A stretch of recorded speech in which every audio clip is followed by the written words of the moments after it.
Welcome back. Jagan దీక్ష విషయంలో ప్రభుత్వం తీరు దారుణంగా ఉందన్నారు వైసీపీ నేత చెవిరెడ్డి భాస్కర్ రెడ్డి. ప్రత్యేక హోదా కోసం ప్రతిపక్ష నేత నిరవధిక నిరాహారదీక్ష చేస్తుంటే ఆరోగ్యం గురించి ఎప్పటికప్పుడు తెలుసుకోవాల్సిన సర్కార్ ఇష్టం వచ్చినట్టు మాట్లాడుతుందని ఆరోపించారు. జనాన్ని తప్పుదోవ పట్టించడమే లక్ష్యంగా టీడీపీ సర్కార్ పెట్టుకుందని విమర్శించారు చెవిరెడ్డి. అది కూడా ఎంత దారుణమైన విమర్శలు చేస్తుంది ప్రభుత్వం. అందులో మంత్రులు ఎంత దారుణంగా విమర్శలు చేస్తున్నారో. ఎక్కడైనా ఒక ప్రతిపక్ష నాయకుడు, కేబినెట్ మంత్రి హోదాలో ఉన్న ఒక ప్రతిపక్ష నాయకుడు దీక్షలో కూర్చుంటే వెంటనే మార్నింగు ఈవినింగు బులెటిన్ రిలీజ్ చేయాలి. ఇది బాధ్యత.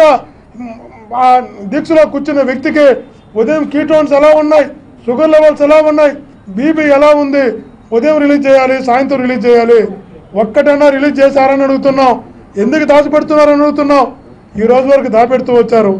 నిన్న మాట్లాడారు షుగర్ లెవెల్స్ పెరిగాయి, జగన్మోహన్ గారు అన్నం తిన్నారా, ఇన్సులిన్ వేసుకున్నారా అని. జగన్మోహన్ గారు చెప్పారు పాత్రికేయుల సమక్షంలో నేను నా వైద్య పరీక్షలకు సిద్ధంగా ఉన్నాను అని. ఈరోజు వైద్య పరీక్షలో పాత్రికేయుల సమక్షంలో చేయించుకున్నాడు జగన్మోహన్ రెడ్డి గారు. ఈరోజు ప్రభుత్వ అధికారులు, మెడికల్ అధికారులు ప్రకటన చేశారు షుగర్ లెవెల్ 61కి పడిపోయినాయి, కీటోన్స్ పాజిటివ్ అయిపోయినాయి, కీటోన్స్ బాడీలో 3% పెరిగిపోయినాయని.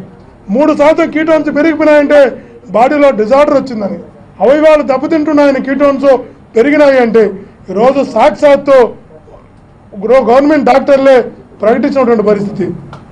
ఈరోజు కామినేని గారు మాట్లాడాడు. కామినేని ఏమంటాడు, ఒక మంత్రిగా ఉండే 11 సంవత్సరాలు ఎంబీబీఎస్ చేసిన వ్యక్తి కామినేని.